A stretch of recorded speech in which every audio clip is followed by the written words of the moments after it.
My self doctor M.K. Paliwal, assistant professor in chemistry, government girls college Chomu.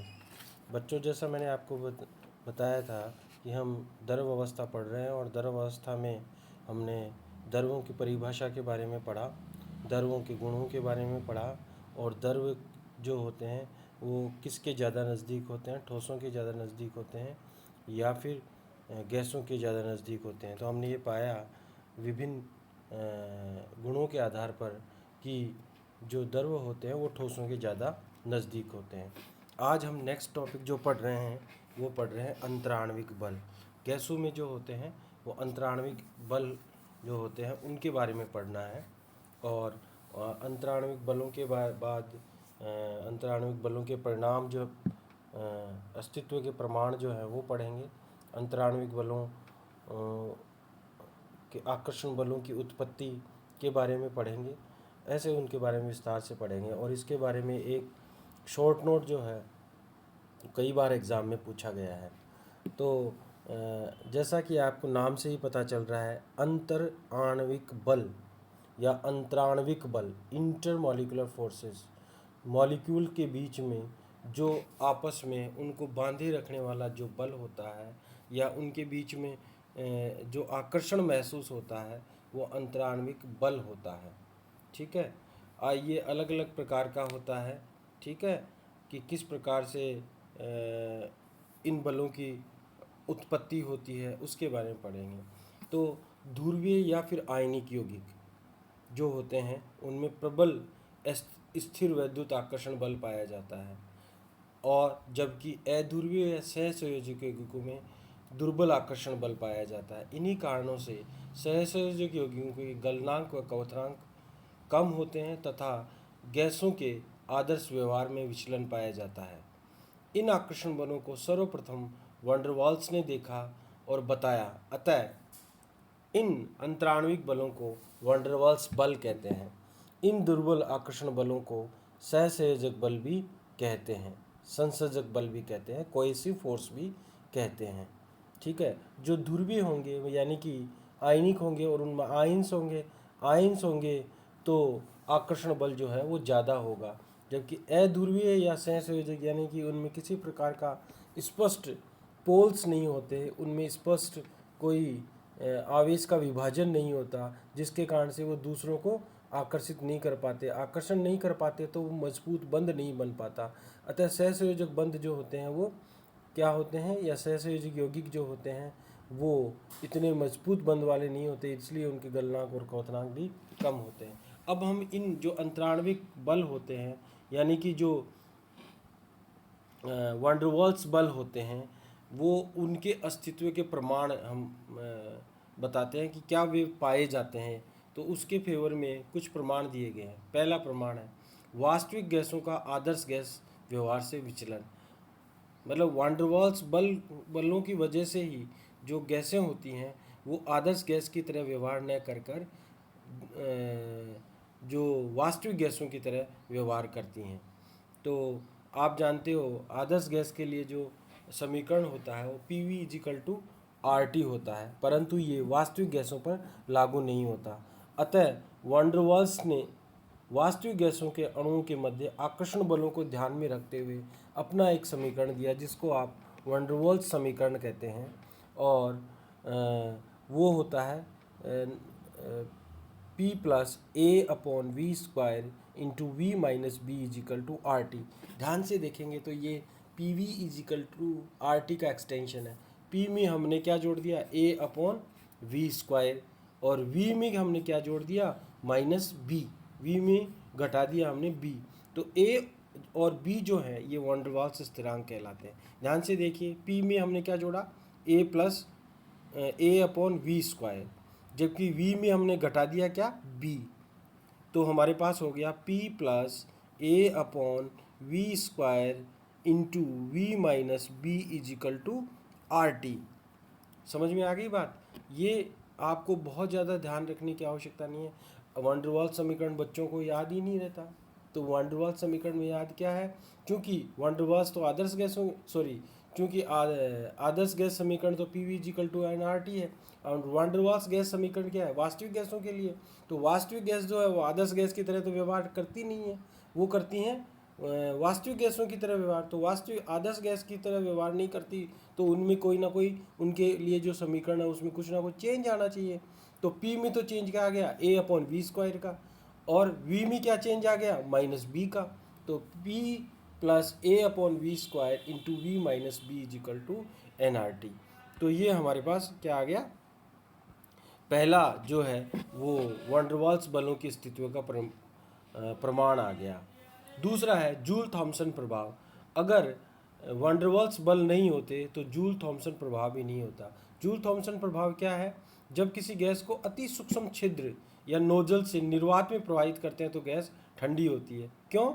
क्योंकि gas के अणु दूर दूर जाते हैं, फैलते हैं, क्योंकि उनके बीच में पहले तो आकर्षण बल था, अब जो वो निर्वात में खुलेंगे तो उनके बीच में दूर दूर जाएंगे। तो जो उन बलों को तोड़ने के लिए जो ऊर्जा होगी वो स्वयं गैस से ही ली जाएगी। किससे ली जाएगी? गैस से ली जाएगी। जब ऊर्जा में कमी आएगी तो गैस ठंडी होगी, इसका मतलब वहाँ पर क्या है, कोई ना कोई बल आवश्यक रूप से है। तो क्या होता है, दूर दूर जाते हैं और इसके लिए वे अंतराण्विक आकर्षण बलों के विपरीत कार्य करते हैं, जिसके लिए अणुओं से ही ऊर्जा प्राप्त करती हैं, अतः गैस ठंडी हो जाती है। तीसरा जो है प्रमाण है वह उत्कृष्ट गैसों का द्रवीकरण। आप जानते हो जो उत्कृष्ट गैसें होती हैं उनमें लगभग नहीं के बराबर रासायनिक बंधन की प्रवृत्ति होती है, यानी कि वे आपस में बंध बनाती नहीं है। तो उत्कृष्ट गैस जो है वो कम ताप पर द्रवित किया जा सकता है, फिर भी उनको क्या कहा किया जा सकता है, कम ताप पर द्रवित किया जा सकता है। लगभग नहीं के बराबर रासायनिक बंधन की प्रवृत्ति रखने वाली उत्कृष्ट गैसों को कम ताप पर द्रवित किया जा सकता है। गैस परमाणुओं के परस्पर आकर्षित होने के कारण ही द्रवण संभव है। अगर उनमें किसी प्रकार का कोई आकर्षण नहीं होता तो द्रवण संभव नहीं होगा। अब हम बात करते हैं अंतराण्विक बलों के अंतराण्विक आकर्षण बलों की उत्पत्ति के बारे में, कि उनमें उत्पत्ति कैसी होती है। तो उसके लिए पहले मैं आपको ये समझना चाहिए कि द्विध्रुव क्या होता है, आयन क्या होता है। ठीक है, उसके लिए मैं देखो, द्विध्रुव का मतलब तो किसी अणु में दो ध्रुव स्पष्ट होने चाहिए, एक तरफ उसमें धनावेश होना चाहिए और एक तरफ ऋणावेश होना चाहिए, वो क्या है, द्विध्रुव कहलाता है। जबकि आयन जो होता है वो क्या होता है, उस पर एक विशेष प्रकार का चार्ज होता है, जैसे क्लोराइड आयन। ठीक है, सोडियम आयन पे धनावेश होता है, क्लोराइड पे ऋणावेश होता है। ठीक है, इस प्रकार का जो होता है वह क्या कहलाता है, आयन कहलाता है। और द्विध्रुव में क्या होता है कि दोनों प्रकार के जो चार्ज होते हैं वे होते हैं, एक तरफ पॉजिटिव चार्ज होता है, एक तरफ नेगेटिव चार्ज होता है। इस तरह का जो होता है वो द्विध्रुव कहलाता है। अब हम कुछ बात करते हैं कि कोई न्यूट्रल अगर अणु है तो उसमें भी क्या हो सकता है, द्विध्रुव उत्पन्न हो सकते हैं, क्योंकि उनको अगर आप किसी इलेक्ट्रिक फील्ड में रखेंगे तो उनमें चार्ज उत्पन्न हो सकता है, डाइपोल इकट्ठा हो सकता है। जैसे आपने पॉजिटिव चार्ज में रखा, ठीक है, तो नेगेटिव उसकी तरफ जाएंगे, पॉजिटिव एक तरफ हो जाएंगे, तो इस तरह से उनमें द्विध्रुव उत्पन्न हो सकता है। तो अंतराण्विक आकर्षण बलों की उत्पत्ति निम्न प्रकार के विभिन्न पदार्थों में होती है। देखिए, पहला जो है क्या है, तात्कालिक या क्षणिक द्विध्रुव प्रेरित द्विध्रुव आकर्षण।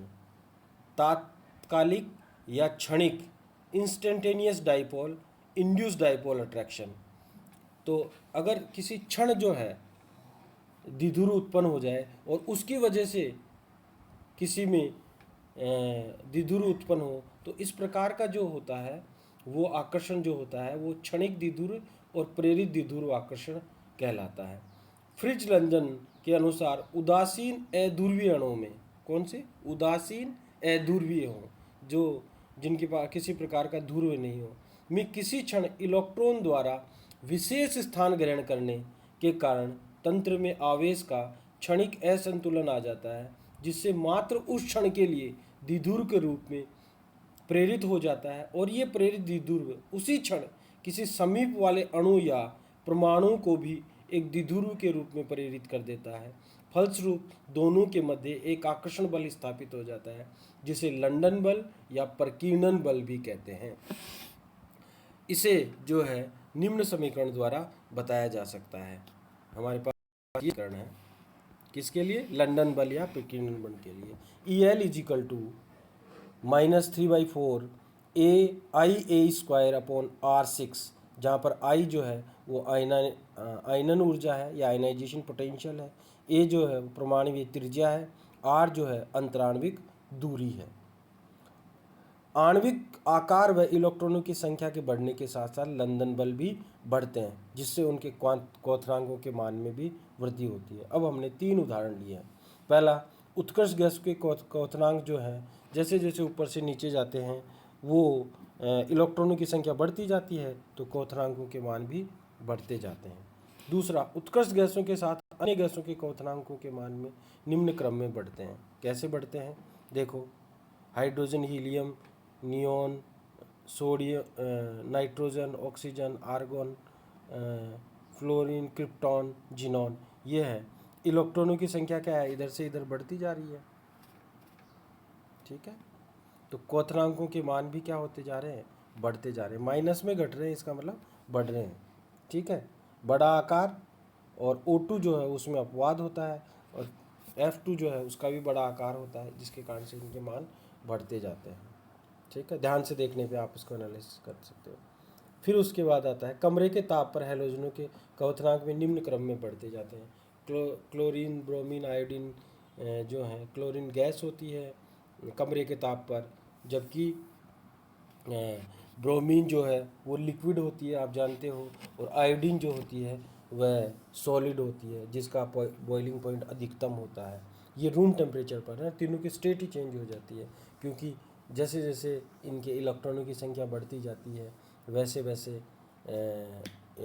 इनकी जो है वो बॉइलिंग पॉइंट और मेल्टिंग पॉइंट भी बढ़ता जाता है। अब अपन दूसरा बात करते हैं। क्या है दूसरा? आयन प्रेरित द्विध्रुव आकर्षण। जब कोई आयन किसी अध्रुवीय अणु के संपर्क में आता है तो आयन उस अणु के इलेक्ट्रॉन अभ्र को विकृत कर देता है। अणु का ध्रुवण उसकी ध्रुवणता तथा आयन की ध्रुवण क्षमता पर निर्भर करता है। देखो, चित्र में मैंने बता रखा है, ये एक पॉजिटिव आयन है, ये एक नेगेटिव आयन है। ये उदासीन अणु के संपर्क में आते हैं, तो देखिए ये पॉजिटिव और नेगेटिव जो है इसमें भी क्या कर देते हैं? नेगेटिव और पॉजिटिव क्रिएट कर देते हैं। इधर नेगेटिव वाला अपनी तरफ पॉजिटिव को कर देता है और पॉजिटिव वाला जो अपनी तरफ नेगेटिव कर देता है। इस प्रकार से इनमें जो है आयन प्रेरित द्विध्रुव आकर्षण उत्पन्न हो जाता है, और इसको हम निम्न समीकरण द्वारा बता सकते हैं। क्या बता सकते हैं? U इजिकल टू क्या हो जाएगा? -12Z²/α/R⁴, जहाँ पर Z है वो आयनिक आवेश है, R जो है अल्फा जो है अणुओं की ध्रुवणता है, और R जो है अंतराण्विक दूरी है। ठीक है, अब हम तीसरे प्रकार की आकर्षण बल की बात करते हैं, अंतराण्विक आकर्षण बल की बात करते हैं। तीसरा प्रकार का अंतराण्विक आकर्षण बल है द्विध्रुव प्रेरित द्विध्रुव आकर्षण, कि पहले से ही द्विध्रुव है और वह किसी उदासीन अणु के संपर्क में आता है तो उसको में भी द्विध्रुव उत्पन्न कर देता है, तो खुद द्विध्रुव और उस द्विध्रुव की प्रेरणा पाकर दूसरा भी द्विध्रुव उत्पन्न हो जाता है। उसकी वजह से अगर आकर्षण उत्पन्न होता है तो इस प्रकार का जो है वह क्या कहलाता है? द्विध्रुव प्रेरित द्विध्रुव आकर्षण बल कहलाता है। इसके अनुसार किसी ध्रुवीय अणु के पास कोई अध्रुवीय अणु आता है तो ध्रुवीय अणु द्वारा उसमें प्रेरित द्विध्रुव उत्पन्न हो जाता है, अर्थात अध्रुवीय अणु भी ध्रुवित हो जाता है और ये अणु प्रेरित द्विध्रुव बन जाता है। इस प्रकार ध्रुवीय द्विध्रुव और प्रेरित द्विध्रुव के मध्य आकर्षण उत्पन्न होते हैं। ये जैसे ये द्विध्रुव है और ये उदासीन अणु है, इस द्विध्रुव की वजह से प्रेरित द्विध्रुव उत्पन्न हो जाता है और द्विध्रुव प्रेरित द्विध्रुव आकर्षण उत्पन्न हो गया, और इसको हम जो है वो निम्न समीकरण द्वारा बता सकते हैं। हमारे पास ये है समीकरण, ED इजिकल टू क्या है? -2α/μ²/R⁶, जहाँ अल्फा अणुओं की ध्रुवणता है, म्यू जो है अणु का द्विध्रुव आकर्षण आघूर्ण है। अब चौथे प्रकार का उसकी बात करते हैं हम, आकर्षण बल की बात। आयन द्विध्रुव आकर्षण। किसी आयन जो है वो द्विध्रुव के संपर्क में आए और उनके बीच में वो अपने आप को ओरिएंट कर लें इस तरह से कि कोई पॉजिटिव आयन है तो द्विध्रुव का नेगेटिव चार्ज जो है या नेगेटिव साइड उसकी तरफ आ जाए, कोई पॉजिटिव है तो कोई नेगेटिव आयन है तो उसके द्विध्रुव का पॉजिटिव जो है वो उसकी तरफ ओरिएंट हो जाए और एक आकर्षण उत्पन्न हो जाए। इस प्रकार का जो आकर्षण होता है वह आयन द्विध्रुव आकर्षण होता है। यदि देखिए, यदि कोई स्थायी द्विध्रुव जैसे जल एक आयन है, जल एक आयन के संपर्क में आता है, आयन जैसे सोडियम या क्लोराइड आयन के संपर्क में आता है, जल उसमें द्विध्रुव होता है, पॉजिटिव और नेगेटिव चार्जेज होते हैं, तो वह मान लो सोडियम प्लस के या क्लोराइड के संपर्क में आता है तो वह अपने आप को इस प्रकार से अभिविन्यासित कर लेता है, ओरिएंट कर लेता है कि द्विध्रुव के विपरीत आवेशित सिरे विशिष्ट आयन की ओर हों। इस प्रकार आयन व द्विध्रुव आकर्षण क्रिया दिशात्मक होती है। इस प्रकार की पारस्परिक क्रिया आयन आयन पारस्परिक क्रिया से दुर्बल होती है क्योंकि द्विध्रुव में आवेश की मात्रा कम होती है। तो ये देखो दिखा रखा है, ये पॉजिटिव नेगेटिव है, ये मान लो वाटर मॉलिक्यूल है, ये वाटर मॉलिक्यूल, ये वाटर मॉलिक्यूल, ये वाटर हुआ, तो ये नेगेटिव संपर्क में आ गया। इसकी जगह पॉजिटिव हो तो ये दूसरी तरफ से ओरिएंट हो जाएंगे। यहाँ पर मान लो क्लोराइड है तो ये पॉजिटिव की साइड की तरफ, हाइड्रोजन की साइड की तरफ जो है वो ओरिएंट हो गए। यहाँ मान लो सोडियम होता तो ऑक्सीजन की तरफ से ओरिएंट हो जाते और इस प्रकार का एक गोला बन जाता और आकर्षण उत्पन्न हो जाता। इस प्रकार की पारस्परिक क्रिया से उत्पन्न ऊर्जा को हम जो है वो निम्न व्यंजक द्वारा बता सकते हैं। EI is equal to minus Z plus minus mu upon 4πε r²। ये जो है वो अपने पास वैल्यू आ जाएगी। अब जो प्रकार है वो है द्विध्रुव आकर्षण, कि पहले से ही डाइपोल हों दोनों में और वो आपस में संपर्क में आए और उनके बीच में आकर्षण उत्पन्न हो, तो इस प्रकार का जो आकर्षण बल कहलाता है वो द्विध्रुव आकर्षण बल कहलाता है। स्थायी रूप से द्विध्रुव युक्त यौगिक जैसे HCl है, HCN है, S2 है आदि में धन व ऋण आवेश के अलग अलग स्थायी केंद्र होते हैं। इस प्रकार के दो अणु जब एक दूसरे के निकट आते हैं तो वे अपने आप को इस प्रकार से व्यवस्थित कर लेते हैं कि उनके मध्य आकर्षण अधिकतम हो। इसी कारण इस प्रकार के आकर्षण को दिशामान आकर्षण ओरिएंटेशनल अट्रैक्शन भी कहते हैं। इसे कीजम ने बताया। अतः के फॉर कीजम इज इक्वल टू होता है -2 μ⁴ अपॉन 3r6kT, जहाँ के बोल्ट्जमान कांस्टेंट है, टी टेम्परेचर है, के जो है कीजम ऊर्जा या दिशात्मक ऊर्जा कहलाती है। ठीक है, ये इस प्रकार से अलग अलग प्रकार के आकर्षण अंतराण्विक आकर्षण बल होते हैं। ठीक है, अब इन आकर्षण बलों को प्रभावित करने वाले कारकों के बारे में पढ़ते हैं। याद रखिए, वो कारक जो आपस में आकर्षण को बढ़ाते हैं, ठीक है, या उनके बीच में दूरी को कम करते हैं, दो परमाणु या अणुओं के मध्य दूरी को कम करते हैं, तो आकर्षण बल बढ़ेगा। आकर्षण बल बढ़ने के कारण से मेल्टिंग पॉइंट और बॉइलिंग पॉइंट में वृद्धि होगी। ठीक है, अब सबसे पहले बात करते हैं हम परमाणुवीय त्रिज्या। परमाणुवीय त्रिज्या बढ़ने से लंदन बल में तीव्रता के साथ वृद्धि होती है। इसके फलस्वरूप क्वथनांकों के मान भी बढ़ते हैं और लंदन बल जो है, मैंने आपको बताया था कि जैसे जैसे इलेक्ट्रॉनों की संख्या बढ़ती जाती है वैसे वैसे लंदन बल भी बढ़ते हैं। तो अगर हम परमाणुवीय त्रिज्या बढ़ाएंगे, परमाणुवीय त्रिज्या कब बढ़ती है? जब इलेक्ट्रॉनों की संख्या बढ़ेगी, और इलेक्ट्रॉनों की संख्या बढ़ेगी तो लंदन बल जो है वो तीव्रता से बढ़ेंगे, और लंदन बल जब तीव्रता से बढ़ेंगे तो क्वथनांकों के मान भी बढ़ते जाते हैं। यही कारण है कि परमाणु संख्या बढ़ने के साथ साथ क्वथनांकों के मान भी बढ़ते हैं। अब बॉइलिंग पॉइंट का क्रम बता रखा है यहाँ पे उदाहरण के लिए, जैसे helium, neon, argon, krypton, xenon, इनमें जैसे जैसे क्रम बढ़ता जाता है, परमाणु क्रमांक बढ़ते जाते हैं, वैसे वैसे बॉइलिंग पॉइंट भी बढ़ता जाता है। दूसरा है द्विध्रुव आघूर्ण।